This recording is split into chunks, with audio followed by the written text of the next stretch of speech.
Selamat datang di channel Taman Kenyataan. Jadi apa yang akan gue bahas di video kali ini atau di channel ini adalah hal-hal yang seputar tentang kehidupan, tentang romansa, tentang kenyataan dalam hidup yang gak akan kalian dapatkan di sekolah ataupun di kampus atau di universitas. Gue akan membahas hal-hal kecil yang terjadi dalam hidup kita, hal-hal kecil atau hal-hal sederhana yang mungkin sangat dekat dengan kita, tapi luput dari pandangan kita. Padahal hal tersebut bisa menjadikan kita sebagai pribadi yang lebih baik dan lebih kuat gitu. Namun kadang kita lupa untuk memberikan atensi kepada hal-hal kecil tersebut. Jadi tema dalam channel ini tuh ya banyak ya, bisa filsafat, bisa kehidupan, bisa romansa, bisa hubungan kalian dengan teman, orang tua, dan juga alam semesta. Gue berharap channel ini bisa memberikan dampak perubahan ya, terutama pada mindset kalian. Jadi setelah nonton video ini atau setelah nonton channel ini, gue berharap pola pikir kalian itu berubah. Pertama, dari sudut pandang kalian akan melihat bahwa oh, dunia itu ternyata luas. Oh, ternyata ilmu itu dalam gitu. Gue berharap kalian akan lebih terbuka. Gue berharap kalian akan lebih menerima yang namanya kenyataan, lebih menerima yang namanya perbedaan gitu. Ketika kita itu berbeda, itu bukan berarti lo harus benci gue, enggak. Karena pendapat lo sama pendapat gue itu benar pada waktu tertentu. Bisa aja apa yang gue sampaikan di sini benar, tapi 10 tahun lagi bisa jadi salah. Jadi kebenaran itu ya tergantung pada tempat dan waktunya. Karena apa yang kita yakini itu belum tentu benar, dan apa yang kita yakini itu juga belum tentu baik untuk diri kita atau bahkan baik untuk orang lain. Segala sesuatu yang ada di dunia ini sebenarnya sifatnya adalah proporsional. Ketika kita bilang misalkan ibadah itu bagus, tapi kalau ibadahnya di jalan, tapi kalau ibadahnya itu mengganggu orang lain, tapi kalau cara kita beribadah itu istilahnya mungkin membuat orang lain tersinggung, apakah itu bisa disebut sebagai sebuah kebenaran? Ya tidak. Ibadah itu bagus, tapi harus pada waktu dan tempatnya. Itulah yang dinamakan kebijaksanaan. Jadi lo harus memahami, kebenaran itu bagus, tapi ada hal yang lebih tinggi dari kebenaran, yaitu kebijaksanaan. Di mana lo bisa menempatkan sesuatu pada tempatnya, pada waktunya. Dan itu adalah hal yang tidak mudah. Lo boleh melakukan apapun, asalkan tidak merugikan diri sendiri, tidak merugikan orang lain, dan tidak merugikan alam semesta. Lo boleh ngelakuin apa aja, asalkan kuncinya adalah 3 hal itu tadi. Tidak merugikan diri sendiri, tidak merugikan orang lain, dan tidak merugikan alam semesta. Orang lain di sini itu maksudnya nggak hanya orang, tapi mungkin tidak merugikan masyarakat, tidak merugikan pemerintah, tidak menyinggung suku, ras, dan agama, dan lain sebagainya. Itu yang kita maksud sebagai orang lain. Dan juga alam semesta ini artinya apa? Artinya kita tidak boleh menyakiti alam. Ya, jangan buang sampah sembarangan. Jangan menebang pohon, tapi ketika habis lo tebang gak ada gunanya. Lo menyanyiakan sumber daya alam. Nah, hal-hal kecil seperti ini itu jarang sekali diangkat. Hal-hal kecil seperti ini jarang sekali dibahas di sekolah ataupun di kampus. Padahal hal seperti ini adalah hal yang sangat fundamental, hal yang esensial. Ketika kita sekolah, ketika kita di kampus, kita hanya diajari bahwa ibadah itu bagus, berbuat baik itu bagus, ramah itu bagus. Tapi kita tidak tahu cara menempatkannya seperti apa. Tapi kita tidak diajarin gimana cara melakukannya, waktunya kapan, seperti apa. Kita nggak pernah diajari hal tersebut.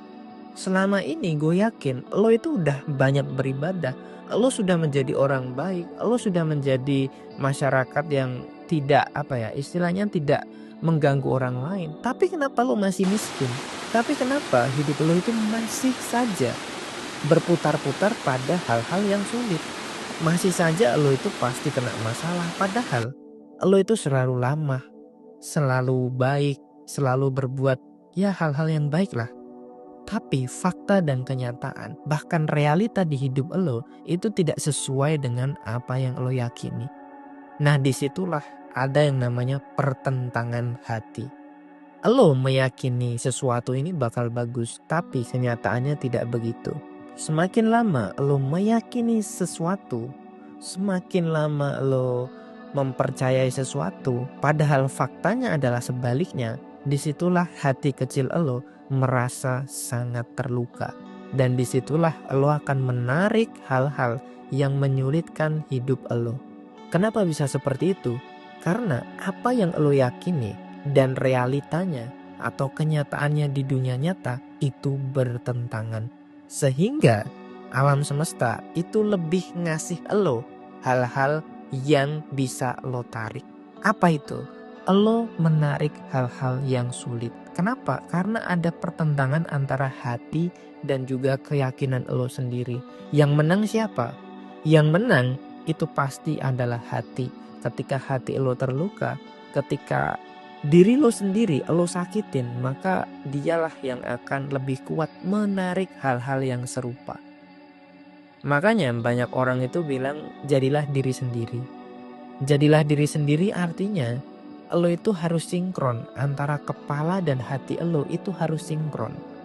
Ibarat kata diri kita itu di dalam diri kita itu kan gak cuman kita doang, tapi ada banyak sosok anak kecil gitu loh. Jadi lo harus bisa berdamai dengan hal itu.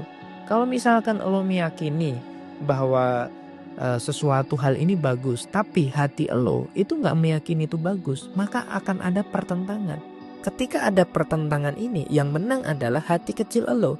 Ketika hati kecil lo merasa terluka, maka hati kecil lo akan menarik kesulitan.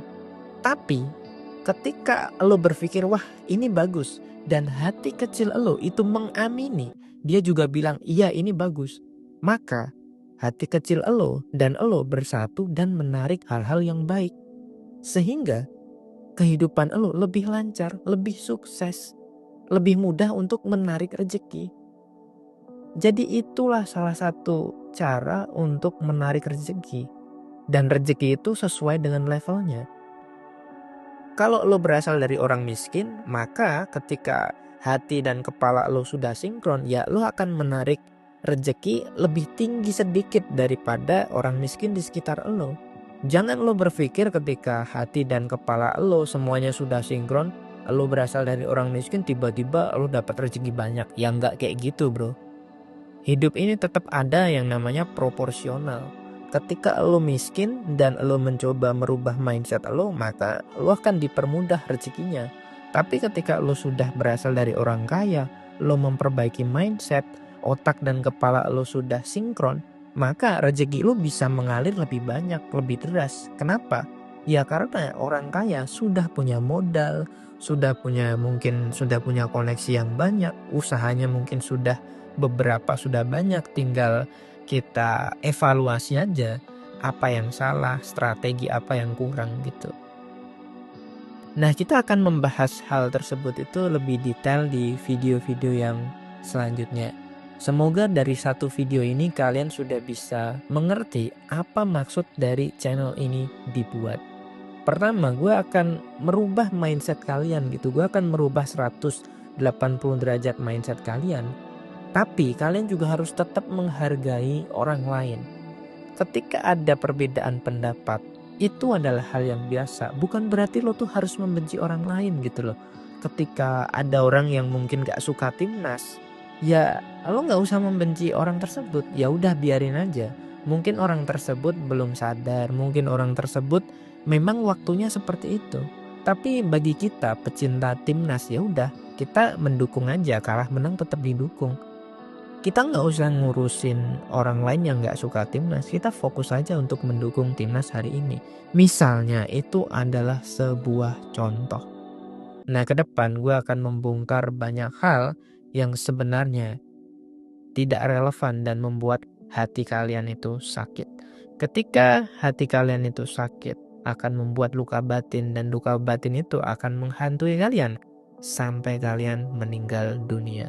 Sehingga gue berharap channel ini bisa mengobati sedikit demi sedikit luka batin kalian, sehingga kalian bisa mempermudah ya kehidupan kalian, jodoh kalian, dan semoga kalian bisa menjadi pribadi yang baik.